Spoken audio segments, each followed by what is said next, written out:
ഹരി ഓം. ഏവർക്കും വൃന്ദാവനത്തിന്റെ യൂട്യൂബ് ചാനലിലേക്ക് സ്നേഹപൂർവ്വം സ്വാഗതം. ഞാൻ ദേവനന്ദോ. ഏവർക്കും സ്നേഹം നിറഞ്ഞ വിഷു ആശംസകൾ. ഇന്ന് നമ്മൾ സംസാരിക്കുന്ന വിഷു ഫലമാണ് കേട്ടോ.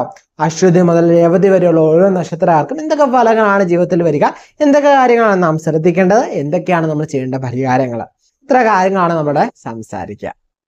ശനി മീനരാശിയിലും ഇടവത്തിൽ വ്യാഴവും പറഞ്ഞ കൊള്ളവർഷം 1200 ആണ്ട് മീനമാസം 30-ന്, അതായത് 13/4/2025 രാത്രി 3:21 ചോദ്യ നക്ഷത്രം 1-ാം പാദത്തില് നമ്മുടെ രവിസംഗമം അല്ലെങ്കിൽ മേട രവിസംഗമം അല്ലെങ്കിൽ വിഷു സംഗമം എന്ന് പറയാം. ഓക്കെ, തുലാംകൂറിലായിരുന്നു അല്ലെ. തുലാംകൂറിലെ ചോദ്യം 1-ാം പാദത്തിലാണ് നമുക്ക് ഈ തവണ എന്താ വിഷു സംക്രമം വന്നിരിക്കുന്നത്. അപ്പം ഈ വിഷു സംക്രമം നിമിത്തം അല്ലെങ്കിൽ വിഷു തൊട്ട് ഒരു വർഷത്തേക്ക് ഈ 1200 എന്താണ് മേടം 1 മുതൽ അങ്ങോട്ട് എന്തൊക്കെ ഫലങ്ങളാണ് നാം ശ്രദ്ധിക്കേണ്ട കാര്യങ്ങൾ, നമ്മൾ എന്തൊക്കെ കാര്യങ്ങളാണ് പാലിച്ചു പോകേണ്ടത്, എന്തൊക്കെ അനുഷ്ഠാനങ്ങളാണ് നമ്മൾ ചെയ്യേണ്ടത് എന്നുള്ള കാര്യങ്ങളൊക്കെ വളരെ വിശദമായി തന്നെ അവതരിപ്പിക്കാൻ ശ്രമിച്ചിട്ടുണ്ട്. അപ്പൊ നമ്മുടെ ചാനൽ ആദ്യമായിട്ട് ആണെങ്കിൽ ഒന്ന് സബ്സ്ക്രൈബ് ചെയ്തോളൂ, തൊട്ടടുത്ത് തന്നെ ബെല്ലൈക്കനോട് അമർത്തിക്കോളൂ കേട്ടോ. അപ്പൊ നമ്മൾ എന്നെ ഒരു തന്നെ നോട്ടിഫിക്കേഷൻ ആയിട്ട് കിട്ടുന്നതായിരിക്കും. അധികം താമസിക്കാൻ നമുക്ക് വീഡിയോയിലേക്ക് കിടക്കാം. പൂരുട്ടാതി അല്ലെ. പൂരുട്ടാതിക്കാർക്ക് ഈ തൊഴിൽ സംബന്ധമായിട്ട് സാമ്പത്തിക സംബന്ധമായിട്ട് നോക്കുമ്പോൾ പുതിയ അവസരങ്ങളൊക്കെ ലഭിക്കുന്ന ഒരു ടൈം ആയിരിക്കും എന്ന് പറയുന്നത് കേട്ടോ. ബിസിനസ്സുകാർക്കൊക്കെ ആണെങ്കിൽ ഉയർച്ച ഒക്കെ ഉണ്ടാവുന്ന ടൈം എന്ന് പറയുന്നത്. പക്ഷെ ലോങ് ടൈം ഇൻവെസ്റ്റ്മെന്റ് ഒക്കെ ചെയ്യുന്നവര് ഒന്ന് ശ്രദ്ധിക്കുന്ന അല്ലെങ്കിൽ ഒന്ന് ഒഴിവാക്കുന്നതൊക്കെ ഉത്തമമായിരിക്കും. പുതിയ ചുമതലയൊക്കെ ലഭിക്കാൻ യോഗമുള്ള സമയമാണ്. മുമ്പുണ്ടായിരുന്ന ജോലിയിൽ സംബന്ധമായ പ്രശ്നങ്ങളൊക്കെ കുറയുന്ന സാഹചര്യം ഒരുങ്ങി വരും. മാനസികമായ സമ്മർദ്ദം മൂലം ജോലി മാറേണ്ട സാഹചര്യങ്ങളൊക്കെ ഉണ്ടാകാൻ സാധ്യതയുണ്ട്. ചെലവുകളൊക്കെ വർദ്ധിക്കാൻ സാധ്യതയുണ്ട്. അതുപോലെ തന്നെ നമ്മൾ പ്രതീക്ഷിക്കാതെ ചില എക്സ്പെൻസ് ഒക്കെ വരാൻ സാധ്യതയുണ്ട്. അത് മുൻകൂട്ടി കണ്ട് ഒരു കരുതലോടെ ഇരിക്കുകയൊക്കെ ആണെങ്കിൽ നമുക്ക് അത് ഒഴിവാക്കാൻ സാധിക്കും കേട്ടോ. അതുപോലെ വരുമാനം വർദ്ധിക്കാനൊക്കെ സാധ്യതയുള്ള സമയമാണ്. ഇൻവെസ്റ്റ്മെന്റ് കാര്യങ്ങളിൽ ആലസ്യമായിട്ട് നമ്മൾ ഓരോ കാര്യങ്ങൾക്ക് ഇറങ്ങി പോകാനല്ല. ലോണൊക്കെ എടുക്കുമ്പോൾ സൂക്ഷിച്ചെടുക്കുക കേട്ടോ.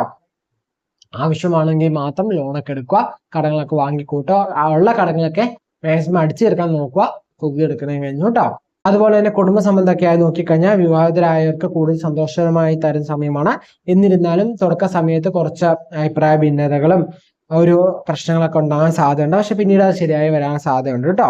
വിവാഹം ആലോചിക്കുന്നതിനൊക്കെ സാധ്യതയുള്ള സമയമാണ്. അതുപോലെ തന്നെ കുടുംബത്തിൽ കലഹങ്ങളൊക്കെ ഉണ്ടാകാൻ സാധ്യതയുള്ള സമയമാണ്. അതുപോലെ തന്നെ ഈ കുടുംബത്തിൽ കലഹങ്ങൾ ഉണ്ടാകുമ്പോൾ നമ്മൾ 1 പറഞ്ഞ് 2 പറഞ്ഞ് 3 പറഞ്ഞ് അങ്ങനെ കൂട്ടിപ്പോവാതെ സമാധാനത്തോടെ സംസാരിച്ച് തീർക്കാൻ ശ്രദ്ധിക്കുക. ഒരു സമാധാനത്തോടെ ഓരോന്നിനും നോക്കിയൊക്കെ ചെയ്യുകയാണെങ്കിൽ കുടുംബ ബന്ധം കുറച്ചുകൂടി ഐക്യമായിട്ട് മുന്നോട്ട് പോകാൻ സാധിക്കും കേട്ടോ. വിദ്യാർത്ഥികളെ സംബന്ധിച്ച് നോക്കുമ്പോൾ അധ്യാപകരുടെ പിന്തുണയൊക്കെ കിട്ടുന്ന സമയമാണ്. മത്സര പരീക്ഷയ്ക്ക് അനുയോജ്യമാണ്. വിദേശ പഠനത്തിനൊക്കെ പോകുന്നവർക്ക് അനുകൂലമായ സമയമാണ്. നമ്മൾ ശ്രദ്ധിക്കേണ്ട നമുക്ക് കുറച്ച് ഫോക്കസും കോൺസെൻട്രേഷനും വേണം. നമ്മുടെ അലസത മനോഭാവമൊക്കെ ഒന്ന് മാറ്റുന്നത് വളരെ ഉത്തമമായിരിക്കും. പഠന കാര്യങ്ങൾ കൂടുതൽ ശ്രദ്ധിച്ച് ചെയ്താൽ നമുക്ക് ഉന്നത വിജയം അല്ലെങ്കിൽ ഉന്നത നേട്ടങ്ങളൊക്കെ നമുക്ക് കൊയ്യാൻ സാധിക്കും കേട്ടോ. അടുത്ത ആരോഗ്യ സംബന്ധമൊക്കെ ആയി നോക്കിക്കഴിഞ്ഞാൽ നമുക്ക് സന്ധിവേദന, ദഹന പ്രശ്നങ്ങൾ, രക്തസമ്മർദ്ദം തുടങ്ങിയ കാര്യങ്ങളൊക്കെ ഒന്ന് ശ്രദ്ധിക്കുന്ന ഉത്തമമായിരിക്കും. നമുക്ക് വ്യായാമം, ആരോഗ്യപരമായിട്ടുള്ള ഭക്ഷണശീലമൊക്കെ നമുക്ക് നടത്തുകയാണെങ്കിൽ നമുക്ക് കൂടുതലായിട്ടുള്ള ആരോഗ്യ പ്രശ്നങ്ങളിൽ നിന്നും രക്ഷ നമുക്ക് നേടാൻ സാധിക്കും കേട്ടോ. ആരോഗ്യ പ്രശ്നങ്ങളൊക്കെ കുറയുന്നതായിട്ട് നമുക്ക് കാണാൻ സാധിക്കും. ഓക്കെ, ഇതിലൊക്കെയാണ് പൊതുവായിട്ട് പൂരുട്ടാതിക്കാരുടെ ഫലം എന്ന് പറയുന്നത്. പിന്നെ കുറച്ച് ദോഷഫലങ്ങൾക്കുള്ള ഫലങ്ങളായിട്ട് അല്ലെങ്കിൽ പരിഹാരമായിട്ട് എന്താണ് ചെയ്യാൻ സാധിക്കുക എന്ന് ചോദിച്ചു കഴിഞ്ഞാൽ നമുക്ക് വ്യാഴാഴ്ച ദിവസം നമ്മുടെ അടുത്തുള്ള ക്ഷേത്രത്തിൽ ദർശനമൊക്കെ നടത്തുന്നതാണ്.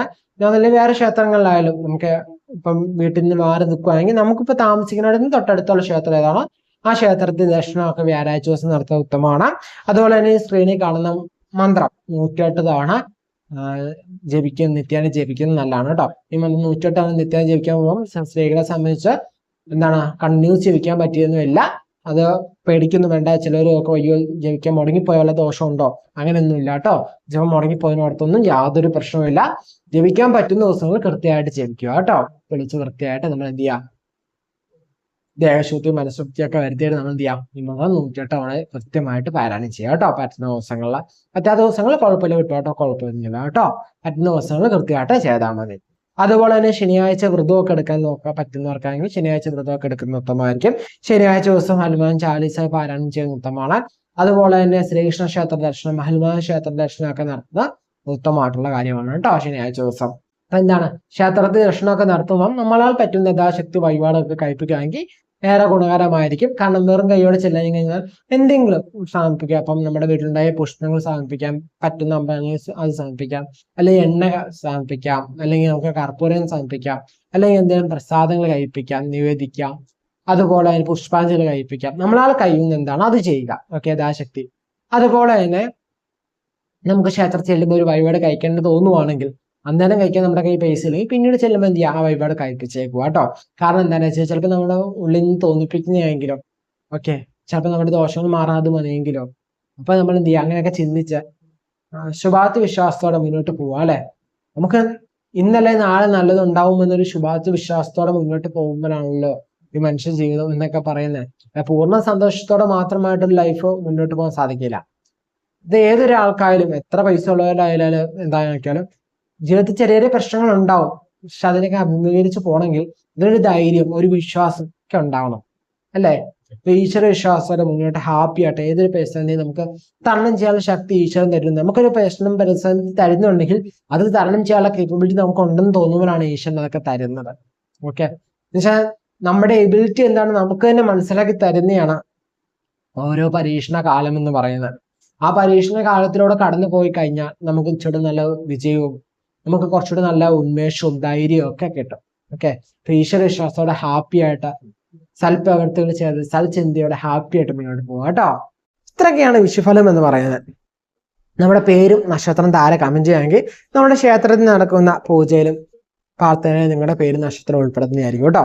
അതുപോലെ തന്നെ താരെ പേരും കമന്റും നക്ഷത്രം കമന്റ് ചെയ്യുമ്പോൾ അതിൽ ടൈപ്പ് ചെയ്തേക്കുന്ന ആളുടെ പേരും നക്ഷത്രം വേണ്ടി നിങ്ങളുടെ പ്രാർത്ഥന വേളയിലും ഒന്ന് ഉൾപ്പെടുത്തുക. കാരണം അറിയാലോ, നമുക്ക് വേണ്ടി നമ്മൾ സ്വയം പ്രാർത്ഥിക്കുന്ന ഇരട്ടി ഫലമാണ് നമുക്ക് വേണ്ടി മറ്റുള്ളവർ പ്രാർത്ഥിക്കുന്നത് എന്ന് പറയുന്നത്. സോ പരസ്പരം അങ്ങോട്ടും ഇങ്ങോട്ടും പ്രാർത്ഥിക്കുമ്പോൾ എന്താണ് അതിന് ഇരട്ടി പവർ കിട്ടും. നമ്മൾ ക്ഷേത്രത്തിൽ നടത്തുന്ന പ്രാർത്ഥന അല്ലാതെ നിങ്ങളും അങ്ങോട്ടും ഇങ്ങോട്ടും നടത്തുമ്പോൾ ഇരട്ടി ഒരു പവർ ആയിരിക്കും. ഈശ്വരനിലേക്ക് പെട്ടെന്ന് അത് എത്താനുള്ള പോസിബിലിറ്റി ഭയങ്കര കൂടുതലാണ് കേട്ടോ. അതുപോലെ തന്നെ ഇത്രയും വിഷുഫലം കേട്ടു. അപ്പൊ ഈ വിഷുഫലം കേൾക്കുമ്പോൾ കുറെ ആളുകൾക്ക് സന്തോഷം, കുറെ ആൾക്ക് ദുഃഖങ്ങളൊക്കെ ഉണ്ടാവാം, സ്വാഭാവികം. കാരണം നല്ല ഫലങ്ങൾ കേട്ടവർക്ക് സമാധാനവും സന്തോഷവും കിട്ടും. ദോഷഫലങ്ങൾ കേട്ടവർക്ക് ഒരു ദുഃഖവും വെറുപ്പും സങ്കടവും വിഷമവും ഒരു വിങ്ങളൊക്കെ ഉണ്ടാവാൻ ചാൻസ് ഉണ്ട്. ഒക്കെ അത് നോർമലാണ്, നമ്മൾ ഹ്യൂമൻസ് ആണ്, ഉണ്ടാവും. ഓക്കെ, പക്ഷെ ഇവിടെ നമ്മൾ ശ്രദ്ധിക്കേണ്ട കാര്യം എന്തായാലും നമ്മൾ എന്ത് ഇമോഷണൽ ആയാലും ഒത്തിരി ഓവർ ആക്കല്ല, ഒരു ബാലൻസ് ചെയ്ത് മുന്നോട്ട് പോകും. അപ്പൊ നമുക്ക് ഓവർ എക്സ്പെക്ടേഷൻ ഓരോ കാര്യങ്ങൾ ചെയ്യുമ്പോൾ നമുക്ക് അതനുസരിച്ച് എഫക്റ്റ് വരും. അപ്പം നമ്മൾ ഈ ഓവർ എക്സ്പെക്ടേഷൻ വേണ്ട, ടേക്ക് കെയർ ചെയ്യാൻ പറഞ്ഞേക്കുന്നവർ കറക്റ്റായിട്ട് ടേക്ക് കെയർ ചെയ്യുക. അതുപോലെ തന്നെ നമ്മൾ മറ്റൊരു വീഡിയോയും ചെയ്യാത്ത ഒരു കാര്യം ഈ ഒരു വീഡിയോയിൽ ഈ ഒരു പിടിഷനിൽ ഉൾപ്പെടുത്തിയിട്ടുണ്ട്. വിഷുഫലത്തിലെ പരിഹാര കർമ്മങ്ങൾ അല്ലെങ്കിൽ പരിഹാരങ്ങൾ റെമീൻസ് നമ്മൾ പറഞ്ഞിട്ടുണ്ട്. അത് എന്തിനാണ് വെച്ച് കഴിഞ്ഞാൽ ഓരോ നക്ഷത്രകാലം നമ്മൾ 27 നക്ഷത്രഫലമായിട്ടാണ് ഇട്ടേക്കുന്നത് അല്ലേ. അപ്പം നമ്മൾ എന്തിനാ ഓരോ നക്ഷത്രക്കാർക്കും അവരവർക്ക് ചെയ്യാൻ പറ്റുന്ന വഴിപാട് ചെയ്യുക. അത് പൂർണ്ണമായിട്ടും ചെയ്യണമെന്ന് ഞാൻ പറയില്ല, പക്ഷെ അതിൽ ഒന്നോ രണ്ടോ എങ്കിലും എന്തെങ്കിലുമൊക്കെ ചെയ്യുക. കാരണം എന്താണ്, ഒന്നും ചെയ്യാതിരിക്കുന്ന കഴിഞ്ഞപ്പോൾ അതാണ് എന്തെങ്കിലും ചെയ്യുന്നത് അല്ലേ. അപ്പൊ അതുകൊണ്ട് ഈ വിഷുഫലം റെഡി ആക്കിക്കൊണ്ടിരുന്നപ്പം എനിക്ക് തോന്നി ഓക്കെ ഇവിടെ റെമഡി വേണം, പരിഹാരങ്ങൾ കൂടെ വേണം. പക്ഷെ ഒരു വർഷത്തേക്കുള്ളതാണ്. കാരണം നമ്മൾ വർഷഫലം ഇട്ടപ്പോൾ നമ്മൾ പരിഹാരം ഇട്ടില്ല, പക്ഷെ വിഷുഫലം പ്രിപ്പയർ ചെയ്തുകൊണ്ടിരുന്നപ്പോൾ എനിക്ക് തോന്നി ഇവിടെ പരിഹാരങ്ങളും വേണം. ശരിക്കും പറഞ്ഞാൽ ഒരു ആയില്യം തൃക്കേട്ട ആ ഭാഗം എത്തിയപ്പോഴാണ് ശരിക്കും നമുക്കൊരു തോന്നലുണ്ടായത് പരിഹാരങ്ങൾ കൊടുക്കണം എന്നൊരു തോന്നലുണ്ടായത്. സോ നമ്മൾ വീണ്ടും ബാക്കി വന്ന് ബാക്കിയുള്ള അശ്വതി മുതലുള്ള എല്ലാ നക്ഷത്രക്കാർക്കും വേണ്ട പരിഹാര കർമ്മങ്ങളൊക്കെ കൃത്യമായിട്ട് വീഡിയോയിൽ പറഞ്ഞിട്ടുണ്ട്.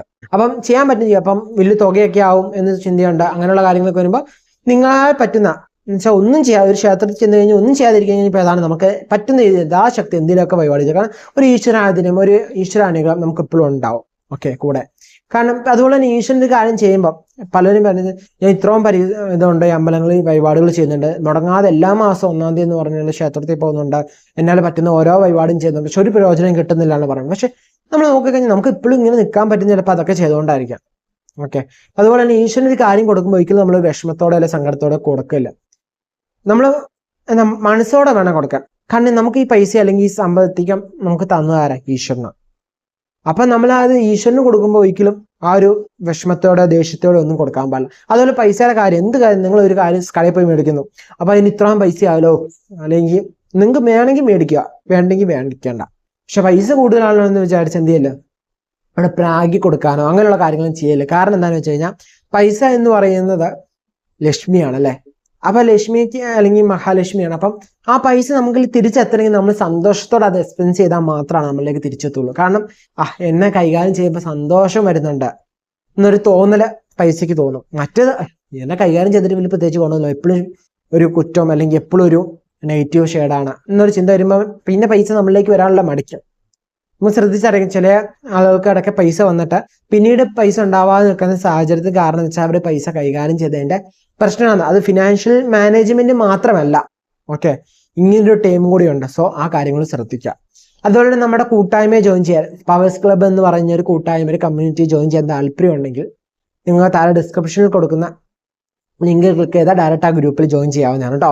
ആ ഗ്രൂപ്പിന്റെ പ്രത്യേകത എന്താണെന്ന് വെച്ച് കഴിഞ്ഞാൽ നമ്മൾ ഏറ്റവും പെട്ടെന്ന് നമ്മൾ റിലേറ്റഡ് ആയിട്ടുള്ള സർവീസുകൾ അതുപോലെ വെബിനാർസ് ഒക്കെ പെട്ടെന്ന് അറിയിക്കുന്ന ആ ഗ്രൂപ്പിലായിരിക്കും. അത് കഴിഞ്ഞിട്ട് യൂട്യൂബിൽ തന്നെ വരാൻ ചാൻസ് ഉള്ളൂ. ഓക്കെ, ഏറ്റവും കൂടുതൽ ചില ന്യൂസ് യൂട്യൂബിൽ വന്നു കഴിയുമ്പോഴും അവിടെ ആ ഗ്രൂപ്പിൽ ഉണ്ടായിരിക്കും. അതുകൊണ്ട് അങ്ങനെയുള്ളവർക്ക് താല്പര്യമുള്ളവർക്ക് ജോയിൻ ചെയ്യാവുന്നതാണ്. എല്ലാ മാസവും മില്ലിയനേഴ്സ് സക്സസ് മന്ത്ര എന്ന് പറയുന്നൊരു വെബിനാർ ഉണ്ടാവും. അത് എന്താണ്, അതുപോലെ തന്നെ മറ്റ് അനവധി വെബിനാർസ് ഉണ്ടാവും. നമുക്ക് ഇതുവരെ കണ്ടക്ട് ചെയ്ത് വന്നിട്ടില്ല ആ ഗ്രൂപ്പിൽ, പവേഴ്സ് ക്ലബ്ബിൽ കണ്ടക്ട് ചെയ്തിട്ടില്ല. പെയ്ഡും ഫ്രീ ആയിട്ടുള്ള വെബിനാർസ് ഉണ്ടാവും. അതുപോലെ തന്നെ നമ്മുടെ കൺസൾട്ടേഷണൽ കാര്യങ്ങൾ തന്നെ ചില സമയത്ത് ഓഫേഴ്സ് നമ്മൾ പ്രൊവൈഡ് ചെയ്യുന്നുണ്ട്. അപ്പം നോർമലി ഒരു കോൾ കണ്ട് അല്ലെങ്കിൽ യൂട്യൂബ് വീഡിയോ കണ്ടിട്ടോ അല്ലെങ്കിൽ നമ്മുടെ അഡ്വർടൈസ്മെന്റ് എന്തെങ്കിലും കണ്ടിട്ട് നമ്മൾ കോൾ ചെയ്യുന്നു കഴിഞ്ഞാൽ ഒരു ഫീസ് നമ്മുടെ ഓഫീസിന് പറയുന്നുണ്ട്. പക്ഷെ അതല്ലാതെ പവേഴ്സ് ക്ലബ്ബിൽ നിന്ന് ചില സമയത്ത് ഓഫേഴ്സ് പ്രൊവൈഡ് ചെയ്യുമ്പോൾ ഓഫർ കൃത്യ ടൈമിൽ ഗ്രാപ്പ് ചെയ്താൽ നമുക്ക് എന്ത് ചെയ്യും, പ്രത്യേക ഓഫർ കിട്ടും. 24 മണിക്കൂറിലേക്ക് 2 മണിക്കൂർ നേരത്തേക്ക് അരമണിക്കൂറുകൾക്ക് നിൽക്കുന്ന ഓഫേഴ്സ് പ്രത്യേകമായിട്ട്. അത് എന്തിനാണെന്ന് വെച്ച് കഴിഞ്ഞാൽ ഗ്രൂപ്പിൽ ആക്റ്റീവായിട്ട് ഗ്രൂപ്പിൽ മെസ്സേജ് വന്നാൽ എപ്പോഴും കാണുന്ന ആളുകൾക്ക് കിട്ടാൻ വേണ്ടിയൊക്കെയാണ്. എന്ന് വെച്ചാൽ എപ്പോഴും ഒരു പ്രശ്നത്തിൽ നിൽക്കുന്നവർക്ക് പരിഹാരം കിട്ടാൻ വേണ്ടി, പെട്ടെന്ന് പൈസ ഇല്ലാത്തതുകൊണ്ട് പരിഹാരം കിട്ടാതിരിക്കല്ല. ഓക്കെ, അങ്ങനെ ഒരു എന്താണ് പ്രപഞ്ചം അല്ലെങ്കിൽ യൂണിവേഴ്സ് അല്ലെങ്കിൽ ഈശ്വരൻ നമ്മളിലേക്ക് തോന്നിപ്പിക്കും ഒരു ഈ ടൈമിൽ ഓഫർ കൊടുക്കുക എന്നൊരു ചിന്ത ഉണ്ടാക്കി കഴിഞ്ഞാൽ നമ്മൾ എന്ത് ചെയ്യും, ആ സമയത്ത് ആ ഗ്രൂപ്പിൽ ഓഫേഴ്സ് ഉണ്ടായിരിക്കും കേട്ടോ. അപ്പൊ അങ്ങനെയുള്ള കാര്യങ്ങളൊക്കെ ആയിരിക്കും ഉണ്ടാകും. വെബിനാർസ് അറ്റൻഡ് ചെയ്യാൻ വേണ്ടി ജോയിൻ ചെയ്യുന്നവർക്ക് അങ്ങനെ ജോയിൻ ചെയ്യാം. കൺസൾട്ടേഷനിൽ ഓഫേഴ്സ് കിട്ടാൻ വേണ്ടി ജോയിൻ ചെയ്യുന്നവർക്കും അങ്ങനെ ജോയിൻ ചെയ്യുന്നതാണ്. അതല്ലെങ്കിൽ നമ്മുടെ ഒരു കൂട്ടായ്മ എന്ന് വെച്ചാൽ ഒരു ഫാമിലി പോലെയാണ്. അവിടെ പറയുന്ന കണ്ടന്റ് വാല്യൂ പ്രൊവൈഡ് ചെയ്തിട്ട് അത് മാക്സിമം നിങ്ങളിലേക്ക് എത്താവുന്ന രീതിയിൽ, മാക്സിമം മനസ്സിലാക്കാവുന്ന രീതിയിൽ അത്ര സിംപ്ലിഫൈ ചെയ്തിട്ടാണ്. എന്നുവെച്ചാൽ കൊച്ചു കുട്ടികളിരുന്നപ്പോൾ അവർക്ക് മനസ്സിലാവുന്ന ടൈമിൽ തന്നെയാണ് ആ വെബിനാർസ് ഒക്കെ കണ്ടക്ട് ചെയ്ത് പോകുന്നത് കേട്ടോ. അപ്പൊ ഇപ്പൊ നമ്മൾ കുറച്ച് ഒരു 6 to 7 വെബിനാർസ് മില്ലിയനേഴ്സ് സക്സസ് മന്ത്രയുടെ നടത്തിയിട്ടുണ്ട് പവേഴ്സ് ക്ലബിന്റെ ഭാഗമായിട്ട്. ഇനിയും അങ്ങോട്ട് നമ്മൾ നടത്തുന്നത് തന്നെയാണ് ഉദ്ദേശിക്കുന്നത്. ഇടയ്ക്ക് നിർത്താൻ വേണ്ടി നിന്നാണ്. പക്ഷെ പിന്നീട് നമ്മൾ ഗ്രൂപ്പിൽ പുതിയ ആളുകൾ ജോയിൻ ചെയ്തപ്പോൾ അവർക്കും കൂടി കിട്ടണം എന്ന ആഗ്രഹത്തോടെ നമ്മൾ വീണ്ടും അത് കണ്ടിന്യൂ ചെയ്യുന്നുണ്ട് കേട്ടോ. അപ്പൊ നമുക്ക് അവിടെ കൂട്ടായ്മയെ കാണാം. നമ്മുടെ പവേഴ്സ് ക്ലബിൽ നിന്ന് കൂട്ടായ്മയെ ജോയിൻ ചെയ്യാൻ താല്പര്യമുള്ളവർ മാത്രം ചോദിച്ചാൽ മതി. എല്ലാവരും ആരും നിർബന്ധിച്ച ഗ്രൂപ്പിൽ ജോയിൻ ചെയ്യിപ്പിക്കുന്നില്ല. താല്പര്യമുള്ളവർക്ക്, സ്വയം മനസ്സാട് താല്പര്യമുള്ളവർക്ക് മാത്രം ഗ്രൂപ്പിൽ ജോയിൻ ചെയ്യാം. അവിടെ ഗ്രൂപ്പിൽ ജോയിൻ ചെയ്യുമ്പോൾ അതിന്റെ കുറച്ച് റൂൾസും അതിന്റെ റെഗുലേഷൻസും ഉണ്ട്. അത് കൃത്യമായിട്ടൊന്ന് ഫോളോ ചെയ്യുക, അത്ര മാത്രം കേട്ടോ. അപ്പം ഈ ഒരു വിഷുകാലം എന്ന് പറയുന്നത് നമുക്ക് എല്ലാവർക്കും സന്തോഷവും സമൃദ്ധിയും ഐശ്വര്യപൂർണ്ണമാവട്ടെ എന്ന് പ്രാർത്ഥിക്കണം. എല്ലാവരുടെ പ്രാർത്ഥനയിൽ എല്ലാവരും ഉൾപ്പെടുത്തുക. ഓക്കെ, സൽക്കർമ്മങ്ങൾ ചെയ്ത് സൽചിന്തയോടെ സൽപ്രവൃത്തിയോടെ ഈശ്വര അനുഗ്രഹത്തോടെ ഈശ്വര വിശ്വാസത്തോടെ മുന്നോട്ട് ഹാപ്പി ആയിട്ട് പോവാം കേട്ടോ. അപ്പൊ നല്ല ഒരു വർഷമാവട്ടെ നമുക്ക് ഈ ഒരു വിഷുകാലം എന്ന് നമുക്ക് വിശ്വസിക്കാം അല്ലേ. അതുപോലെ തന്നെ നമ്മുടെ ചാനൽ ഇതുവരെ സബ്സ്ക്രൈബ് ചെയ്തില്ലെങ്കിൽ സബ്സ്ക്രൈബ് ചെയ്തോളൂ. തൊട്ടടുത്ത് തന്നെ ബെല്ലൈക്കനോട് അമർത്തിക്കോളൂ കേട്ടോ.